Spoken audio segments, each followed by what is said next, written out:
સ્વામિનારાયણ હરે.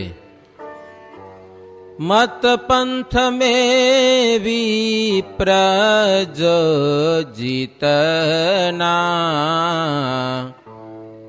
सदबुद्धिमान कहावत तीतना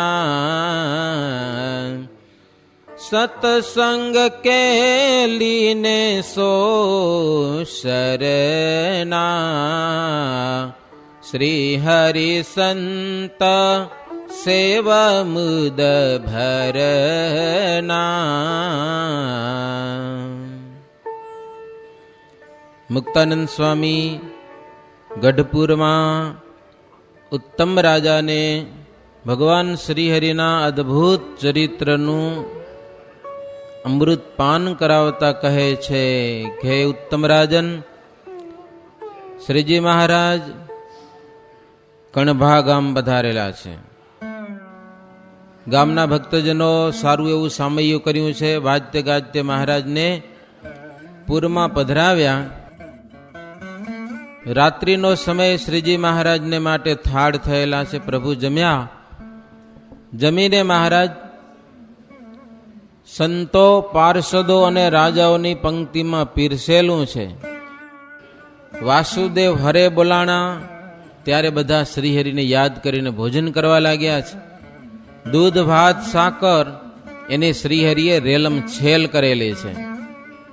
સંત અને હરિભક્તો જેમની અલૌકિક રીત હોય છે, વાત સાંભળતા પણ એમાં પ્રીતિ થાય અને એ સાંભળીને કેટલાક લોકો સત્સંગ પણ ધારણ કરતા હો, સત્સંગી થતા. મતપંથના કેટલાક બ્રાહ્મણો ડાહ્યા હતા. એમણે પણ શ્રીજી મહારાજનું શરણું સ્વીકારેલું છે અને પાખંડ મતને છોડ્યો છે. પાખંડ મત કેને કહેવાય? જે મતમાં ધર્મ, ભક્તિ, જ્ઞાન અને વૈરાગ્ય અને મોક્ષના દ્વાર જેમાં ન હોય એ મતને પાખંડ જાણવો. મોક્ષના દરવાજા જે મતમાંથી ઉઘડતા ન હોય એ મતને પાખંડ કહેવાય.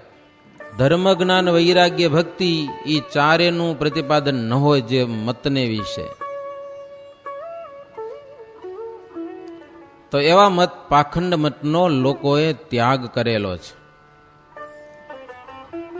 વિશાળ સભા થયેલી છે.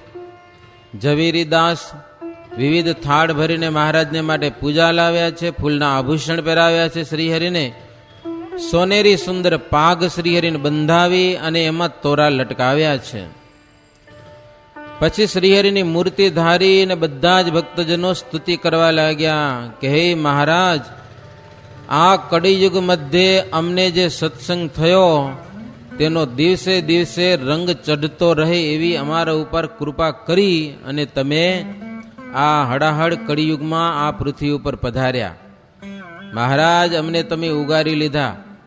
તમે જે અમારા ઉપર ઉપકાર કરેલો છે ને એવો તો કોઈ દેવતા પણ ઉપકાર કરી શકે નહીં. મોટા મોટા આચાર્યો પણ એવો ઉપકાર ન કરી શકે તમે જેવો અમારા ઉપર મહા ઉપકાર કરેલો છે. કોઈ માત પિતા પણ આવો ઉપકાર કરી શકે નહીં. પ્રભુ જળના બિંદુથી ઉદરમાં જાત જાતના આકારો રચવા, હીરા, માણેક, મોતી એના પથ્થર બનાવવા વગેરે તમારા સામર્થ્યનો કોઈ પાર આવે એમ નથી. જમીનમાં સોનું કોને બનાવ્યું? સાચા હીરા માણેકની ખાણો છે, પથ્થર નીકળે છે એવા, એ પણ પ્રભુ તમે બનાવેલા છે. પ્રભુ તમારા મહિમાનો કોઈ પાર આવે એમ નથી, એવો અપાર મહિમા છે. તમે અમને પ્રગટ મળ્યા, હવે તમારા વિના બીજું કાંઈ અંતરમાં ચિંતન ન થાય એવું અમને વરદાન આપો. બસ પ્રભુ, આપની મૂર્તિનું જ સ્મરણ થાય એવી કૃપા કરો. તમને છોડીને બીજી જે કાંઈ વાત છે તેને અમને છોડાવો બધી વાતો.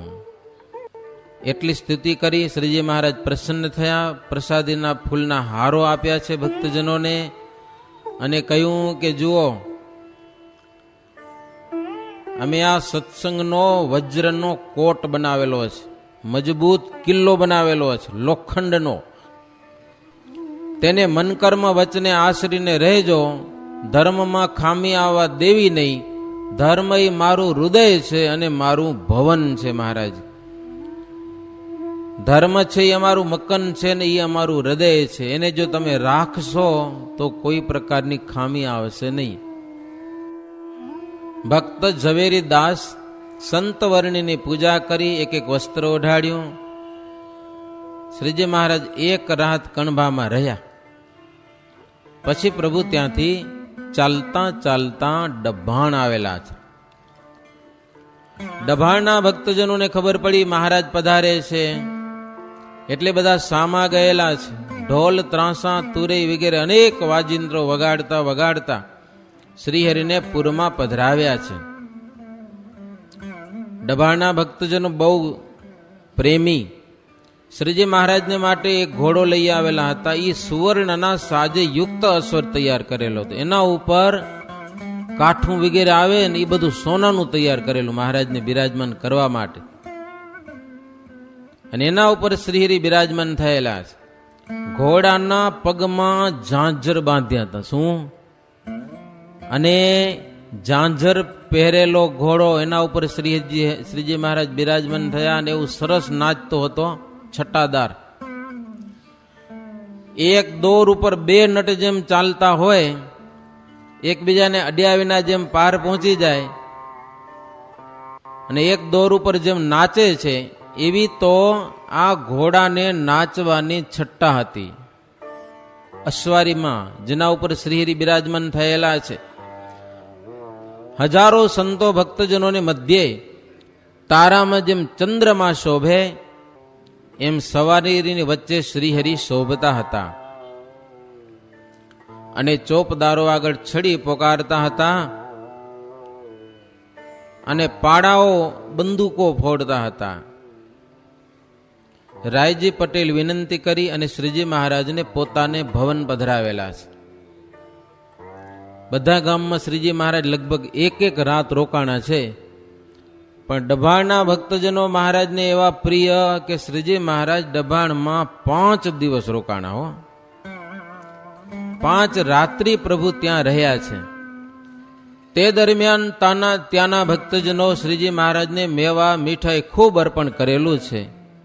પણ એક દિવસ મહારાજની વિનંતી કરી, પ્રભુ નડિયાદમાં પધરામણી કરવી છે અને બપોરા એક દિવસ નડિયાદમાં રાખો. એવી નડિયાદના ભક્તજનોને ઈચ્છા છે. મહારાજ કે બહુ સરસ, નડિયાદ જેવું વિશાળ મોટું શહેર. મહારાજ કે ચાલો. સંત પદાતિ અને રાજાઓ સહિત શ્રીજી મહારાજ નડિયાદપુરમાં પધાર્યા છે. નડિયાદની પાદરમાં જ્યાં શ્રીજી મહારાજ આવ્યા એટલે પુરજનો સામે આવેલા છે. અને રાજાઓને શહેર જોવાની ઈચ્છા પણ હતી, એટલા માટે શ્રીજી મહારાજે એના મનોરથ પૂર્ણ કરેલા છે. નડિયાદના ભક્તજનો ફળ, ફૂલ, મેવા, મીઠાઈ ખૂબ અર્પણ કરેલું છે. અને શ્રીજી મહારાજ જ્યારે પૂરના દ્વાર સમીપે આવ્યા ત્યારે બહુ ભીડ થયેલી છે. લોકો ભાવથી મહારાજને પગે લાગે છે, ફૂલહાર અર્પણ કરેલા છે. શ્રીહરિની અલૌકિક રીત જોઈ અને નડિયાદ શહેરમાં મતપંથી લોકો હતા એ બધા બળી ઉઠ્યા છે. મહારાજનો આટલો ઠાઠ જોઈ સંતો ભક્તજનો એના રીત રિવાજો આ બધું જોતા મનમાં ને મનમાં બળી ઉઠ્યા છે. અને ગુરુ શિષ્ય બધા એક મેળના થઈ ગયા. પણ કરી શું હગે એમાં? વેદ શાસ્ત્ર મત શુદ્ધ હિ જેહા, સતસંગ મે વર્તાય હરિતે હા. સતસંગ મે વર્ણાશ્રમ હિ જેતા, સતસંગ મે વર્ણાશ્રમ હિ જેતા. નિયમ બિના કોવું ન રખતે તા, નિયમ બિના કોવું ન રખતે તા. અસુરી લોકો બળી મરે પણ શ્રીજી મહારાજે એવો આ માર્ગ ચલાવેલો છે, વેદ શાસ્ત્ર પુરાણો એને અનુસારે આ ઉદ્ધવ સંપ્રદાય કોઈ ખોટ કાઢી ન શકે. માત્ર ઈર્ષાએ કરીને બળી મરે એટલું, પણ આ સંપ્રદાયમાં કોઈ ખોટ કાઢી શકે નહીં. સત્સંગથી તો આ લોકમાં સુંદર શોભા છે. અધર્મી લોકો સત્સંગને પાપરૂપ કહેતા, પણ ધર્મિષ્ઠ લોકો તો સત્સંગનો પક્ષ રાખી અને અધર્મીઓને દબાવતા. એવા બુદ્ધિશાળી માણસોને શ્રી હરિભગત જેવા માનતા. ભલે સત્સંગી ન હોય પણ સત્સંગનો પક્ષ રાખતા ને મહારાજ કે હરિભગત છે. ડાહ્યા માણસો તો એમ સમજતા કે સત્સંગના પ્રતાપથી જ જગતમાં વૃષ્ટિ થાય છે અને એટલા માટે સૌ સુખી છે. અને જે કાંઈ દુઃખ દેખાય છે એ બધા જ દુઃખ અધર્મી લોકોના પાપ વડે કરીને દેખાય છે. અધર્મી લોકો તેને વિપરીત રીતે સમજતા. રાજા પણ એવો વિવેકી થયો કે કાયદા વિના કંઈ વાત નહીં, બધી જ વાત કાયદાથી જ પસાર કરવાની. અને અધર્મીજનો જેટલા હતા એ રાજાના ભયથી દુરાચાર મૂકી દેતા, ડર ના માર્યા, નહીતર રાજાનો દંડ ભોગવવો પડતો. અને કેટલાક ન માનતા તોય મરીને પછી જમપુરીના અધિકારી થતા. વર્ણાશ્રમી થઈને વેદ અને શાસ્ત્રે નિષેધ કરવા છતાં પણ મનુષ્યો જાતિ કુળની મર્યાદા વટાવી અને વિષયનો સ્વાદ લે છે. તેને જો કોઈ નિવારણ કરે તો એ માતા પિતા હોય, ગુરુ હોય, એની વાતને પણ માનતા નથી. પણ રાજાના ભયથી કેટલાકને ડર લાગે છે. મનુષ્યને વિષયમાંથી પાછા વાળવા માટે વેદ શાસ્ત્ર, કુળ, કુટુંબ, જાતિ, પરજાતિ, ગુરુ અને રાજા એટલા કિલ્લાઓ રચેલા છે માણસોને ખોટા વિષયમાંથી રોકવા માટે.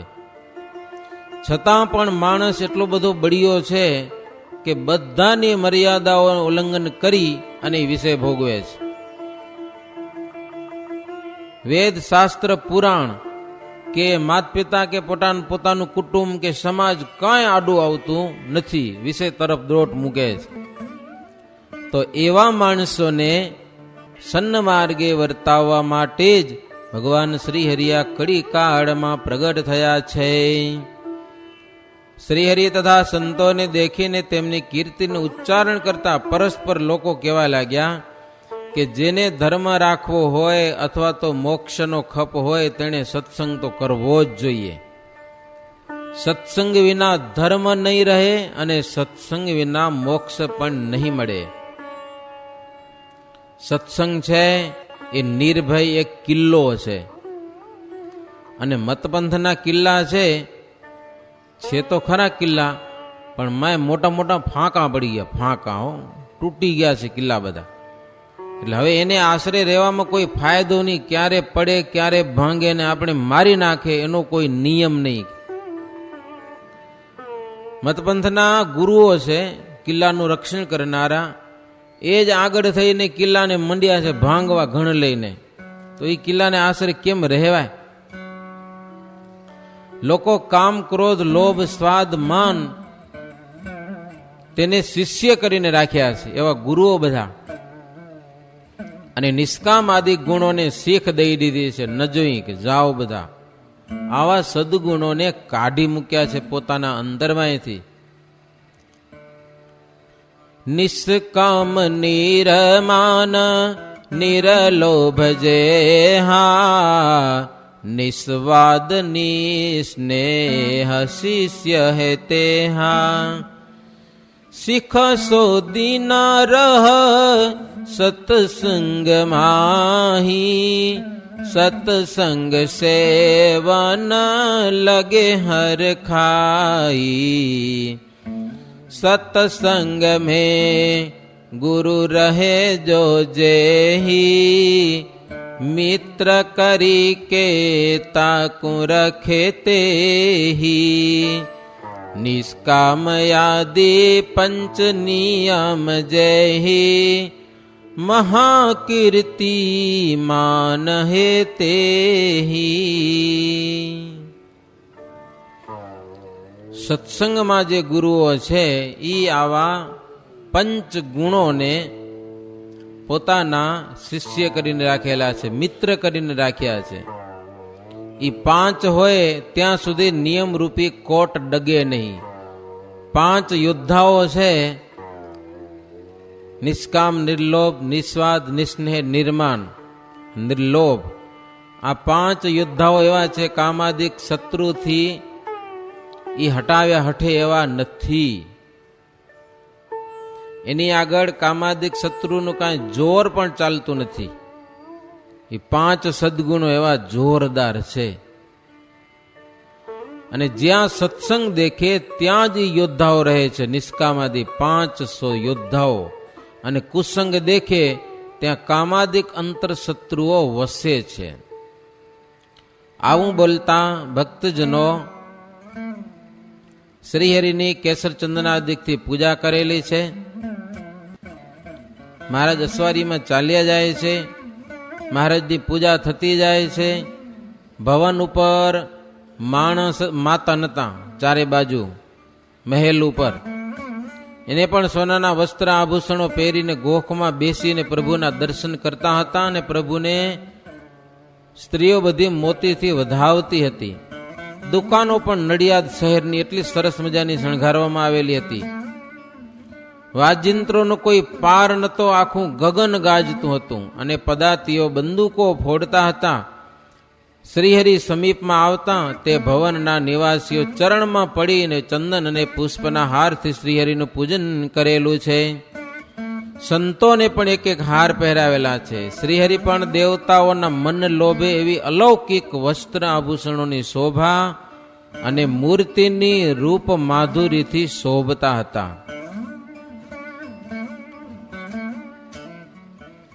દર્શન કરનારના અંતરમાંથી મૂર્તિનું ક્યારે પણ વિસ્મરણ થતું ન હતું. એવી શ્રીહરિની અદ્ભુત અને સુંદર મૂર્તિ હતી. ભગવાન શ્રીહરિ દર્શન દેતા દેતા ગંગારામને ઘેર પધાર્યા છે અને પલંગ ઉપર બિરાજમાન થયા. સંતો અને રાજાઓને ઉતારવાની બધી વ્યવસ્થા કરેલી છે. શ્રીહરિ થાળ જમ્યા છે. નડિયાદ શહેરમાં મહારાજ આજે ગયા છે, એટલી પ્રકારના ભોજનો બનાવ્યા હતા કે પાર ના આવે ભોજનના નામ લેતા લેતા. પણ શ્રીજી મહારાજ જમવા બેઠા સોનાના બાજોઠ ઉપર, અને ભોજન બનાવનારની શ્રદ્ધા જોઈને મહારાજ કહેવા લાગ્યા કે અહો, કેટલા બધા ભોજન બનાવ્યા છે. મહારાજ બધાના નામ પૂછે કે આ ભોજનનું શું નામ છે અને શું કહેવાય. અને ભક્તજનોને આનંદ વધારતા હતા.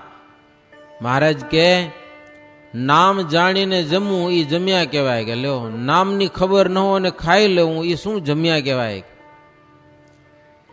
અને એનો કાંઈ સ્વાદે નહીં. કોઈ પૂછે શું જમ્યા, તો ખબર નહીં કાંઈક હતું પણ નામ નથી આવડતું. નામ વિનાના ભોજનનો સ્વાદ ના આવે મહારાજ કે. અને આવો આનંદ જ્યારે મૂર્તિમાં આવે તો ધ્યાન બરાબર થાય. હો, જાત જાતના ભોજન જમવામાં કેવો ટેસ્ટ આવે. મહારાજ કે આવો ટેસ્ટ જો ભગવાનના સ્મરણમાં થાય તો મૂર્તિનું ધ્યાન થાય અને એક વૃત્તિ સ્ફુરાયમાન થાય, એવો વૃત્તિનો આકાર બંધાય. ખૂબ તપેલું લોઢું હોય, હાથથી પકડાય નહીં, પણ સાણસીથી પકડ્યામાં તો જરૂર આવે. હો, એમ ભગવાનની મૂર્તિ સીધે સીધી પકડવી પકડાતી નથી, પણ મૂર્તિમાં સ્વાદ આવે તો મૂર્તિ પકડાય. અને એમાંય મૂર્તિમાં ધ્યાન લગાવવું, એમાં નેત્રની વૃત્તિ મુખ્ય છે. આંખનું ઠેકાણું ન હોય, જ્યાં ને ત્યાં નજર તાણતા હોય, એનાથી ભગવાનની મૂર્તિ સિદ્ધ ક્યારે પણ થતી નથી. હંમેશને માટે નેત્રની વૃત્તિ નિયમમાં આવ્યા પછી જ મૂર્તિનું ધ્યાન થાય છે. માટે મૂર્તિને નેત્રની વૃત્તિમાં રાખવી. મૂર્તિને નેત્રની વૃત્તિમાં રાખવી. મહારાજ કે નાની સરખી વાત હોય, હાવ સામાન્ય વાત, એ પણ અભ્યાસ વિના સિદ્ધ નથી થતી. એને કેટલો અભ્યાસ કરવો પડે એ વસ્તુને જાણવા માટે. તો અભ્યાસમાં પૂરી આતુરતા જોઈએ અને અભ્યાસ પ્રમાણે એની સિદ્ધિ થાય છે. મહારાજ ભક્તજનોને જમતા જમતા વાતું કરે. આમ બેઠેલા બધા એ દર્શન કરે બધા નડિયાદ શહેરમાં. મહારાજ કે જુઓ ભક્તો, તમને બધાને અમને નડિયાદમાં લઈ આવવાની આતુરતા હતી, તો જો તમે અમને લઈ આવ્યા, અમે આવ્યા, થાળ થયા. જો તમને ઈચ્છા જ ન હોત તો અમે આવ્યા ન હોત મહારાજ. અને મહારાજ કે નડિયાદ અમારા રૂટમાં હતું જ નહીં કે લ્યો, અમે સીધે સીધા જવાના હતા. પણ તમને એક આતુરતા થઈ કે મહારાજને નડિયાદ શહેરમાં પધરાવવા છે, તો મહારાજ કે ભગવાન આવી ગયા. અને જેને આતુરતા હશે એ દર્શન કરવા પણ આવે છે, અને આતુરતા જેને નથી એ મહારાજ કે શહેરમાં ભગવાન આવ્યા તોય પણ એ કોરે કોરા રહી ગયા. આ લોકમાં ભગવાને માનવ જન્મ આપ્યો, સત્સંગમાં જન્મ આપ્યો, પણ મહારાજ કે જેને ભગવાન ભજવાની આતુરતા નથી ને એમને રહી જવાના હો. કાંઈ નહીં થાય, મર્યા પછી પસ્તાવો થશે કે ભાઈ કેટલો સરસ મજાનો યોગ હરિભજવાનો હતો અને આપણે તો વિષયમાં રહી ગયા. બસ હવે શું કરવું? હવે તો હાથમાં વાત રહી નહીં, હવે શું કરવાનું? મહારાજ કે બીજા યોગ તો અપાર થયા, પણ આવો યોગ ફરી ફરી ક્યાં મળવાનો? આવો સત્સંગ દુર્લભ, અને આવી સાનુકૂળતા કીધી મળશે પછી? માટે મહારાજ કે મૂર્તિને અંતરમાં રાખવાની થોડીક આતુરતા તો રાખવી. એટલી વાત કરતા શ્રીહરિ જમી રહ્યા. પ્રસાદી રાજાઓને આપી મુખવાસ લીધો, અને ગંગારામભાઈએ કેસર ચંદન ચર્ચી અને શ્રીજી મહારાજને ફૂલના આભૂષણ પહેરાવ્યા છે. એના બેન રેવાબાઈ હતા અને બહુ સત્સંગની ખુમારી વાળા હતા. બે ભાઈઓ સત્સંગ કરાવેલો નડિયાદમાં. ત્યાંના ગંગારામ અને મોહન લાલે પણ શ્રીહરિના ચરણ કમળની પૂજા કરેલી છે, અને મહારાજ પાસે વર માગ્યો છે કે મહારાજ આપણા ચરણ કમળમાં અમને નિવાસ આપજો. ચિત્તનો સ્વભાવ એવો છે કે જ્યાં ત્યાં ચોટી જાય. ચિત્ત છે, ચિત્ત એનો સ્વભાવ ખબર નહીં કેવો ચીકણો છે, જ્યાં ને ત્યાં ચોટે. મહારાજ કે સોનામાં ચોટે, કચરામાં ચોટે, કૂતરાનો મળ પડ્યો હોય ને એમાંય ચિત્તની વૃત્તિ ચોંટે છે. આવો એનો સ્વભાવ છે જ્યાં ત્યાં ચોટવાનો. તો ભક્તજનો કે મહારાજ હવે તો સર્વના સારરૂપ તમે મળ્યા છો, તે બીજે ક્યાંય ચોટે નહીં એવી કૃપા કરો તો થાય. તમે કહો તમારી કૃપા વિના ચિત્ત જ્યાં ત્યાં ચોટી જાય છે, કાંઈક દયા કરો મહારાજ, અમારું ચિત્ત તમારી મૂર્તિ વિના ક્યાંય ન ચોટે એવી કૃપા કરો. મહારાજ કે ચિત્તનો સ્વભાવ એવો છે, સ્વચ્છ દર્પણ જેવો છે. જે સંકલ્પ થાય એ વસ્તુ દેખાય. આખું બ્રહ્માંડ ચિત્તમાં ભરેલું છે. સંકલ્પ માત્ર કરશો અને એ વસ્તુ તદાકાર આગળ ઊભી રહેશે. તો જે વસ્તુ મહારાજ કે એમ આવી જતી હોય ને અસાર જાણે તો એને આવરણ ન કરે, નહીતર તો જેને તે સંકલ્પ થાય, ખપે તેવા સંકલ્પ થાય. તો ખોટા ઘાટને જીતવા માટે મહારાજ કે એટલું તો સમજવું પડે. વિષયનો ત્યાગ કરીને અમૃત પીવું, વિષયને ઝેર રૂપ માનવા, વિષયને ઝેર રૂપ અને ભગવાનની ભક્તિ સત્સંગને અમૃત રૂપ માનવું. મહારાજ કે વિષયના રસ અનંત જન્મ સુધી પીધા જ છે કે હો, બહુ પીધા જ. તમામ વિષય ભોગવેલા છે જીવાત્મા. બધી પ્રકારના સુખો આ જીવાત્માએ જિંદગીમાં માણી લીધા છે. તો મહારાજ કે આ વખતે હવે અમૃત રસ પીવો, ઝેર ન પીવું એવું નક્કી કરવું. હવે તો અમૃત પીવું છે બસ. એટલું નક્કી કરશો ને તો મહારાજ કે ચિત્તની વૃત્તિ કાંઈક ઠેકાણે રહેશે. ત્યાર પછી ભક્તજનો સંતોની પણ પૂજા કરીએ છીએ. મહારાજની જોડે સંતો, પદાતીઓ, રાજાઓ એને એક એક પાટલા ઉપર બેસાડ્યા. વિવિધ પ્રકારના વાજિંત્ર વગાડ્યા છે, બધાની પૂજા કરેલી છે, અગરબત્તીના ધૂપ કરેલા છે, ફૂલના હાર પહેરાવ્યા, બધાને એક એક વસ્ત્ર પહેરાવ્યું. અને પછી શ્રીજી મહારાજ પેલા શ્રીજી મહારાજ થાળ જમ્યા, મહારાજની પૂજા થઈ, મહારાજની જોડે સંતો ભક્તજનોની બધાની પૂજા થઈ, પછી મહારાજ પંક્તિ કરાવી છે અને પંક્તિમાં પ્રભુ પીરસવા પધાર્યા છે. જુદા જુદા બધા ભોજનો પીરસાઈ રહ્યા એટલે વાસુદેવ હરે આવું બોલાણું. બધા સંતો ભોજન એક પાત્રમાં લીધા, તેની અંદર પાણી નાખીને મેળવી દીધા, બધા ભોજન ભેગા કર્યા અને પછી સંતો જમવા લાગ્યા. બધા ભોજનને ભેળું કરી નાખ્યું, પાણી નાખીને જમવા લાગ્યા. એટલે નડિયાદ શહેરના લોકો તો આશ્ચર્ય પામ્યા કે આવું જીવથી કેમ થઈ શકે કે સારા સારા સ્વાદિષ્ટ ભોજનો એને એક પાત્રમાં બધા ભેગા કરીને ખાવા, નીરસ બનાવીને. ભારે કામ છે. સ્વાદ વિનાના ભોજનનો સાર કેવો છે. સંતો ગ્રાસે ગાસે ભગવાનનું નામ લઈ અને જમતા હતા. મનવાંછિત વસ્તુ કોઈ માગે નહીં, આ લાવો ને આ લાવો. પોતાના આહાર પ્રમાણે સૌ જમતા, ભોજનને કોઈ પણ છોડતા નહીં, ભોજનને વધારવું નહીં. આવો એક નિયમ છે, એક વિવેક છે અન્ન પ્રત્યેનો. તમે જમવા માટે લીધું એને પછી વધારાય નહીં. ગમે તેમ હોય તો પહેલેથી ઓછું લ્યો. 2 કોડિયા ઓછા જમાય તો વાંધો નહીં, પણ વધી પડે એવું ન રાખવું. પણ અમુક જણાની ટેવ જ પડી ગયો, લેવા ટાણે લઈ જ લે અને પછી ઘણું બધું વધારે તો જ એને સંતોષ થાય. લ્યો, આવા પણ માણસો હોય છે. તમે જમવા બેઠા છો તો તમને તો ખબર હોવી જોઈએ કે મને કેટલું જમવા જોઈએ છે એમ. એ પ્રમાણે લેવું, પણ ભોજનને વધારવું નહીં. વધારવું એ એક ભોજનનો દોષ છે, અન્નનું અપમાન છે. એ ભોજન વધારી નાખવું. ભલે તમે પશુને નાખો, પશુને નાખવો તમે એમને નાખી દો ને, ખાઈને વધારીને શું કેમ નાખો? એ અન્નનો અપરાધ છે. તો ભોજન જે અનાજ કહેવાય છે ને એને માટે નારાજ થાય છે, એનો એને દોષ લાગે છે. અને જમતા જમતા બધા સંતો પરસ્પર કોઈ વાતો પણ કરતા નહીં. અને હવે પછી બધા સાંભળજો, એક જબરો વિવેક છે સાંભળ્યા જેવો. પીબતા બચતા જલ હી જેહું और संत कुन पावत ते हूँ. पंक्ति में बैठे संत ही जेते छोटे मोटे कहावत ते ते. संत जेव रहे सो जोई बड़े संत पीछे कर धोवे सोई.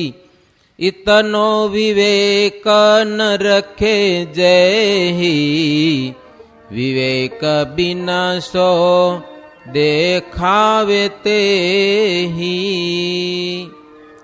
જો કે આ સંતોની વાત છે, ખાસ સંતોને સાંભળ્યા જેવું છે.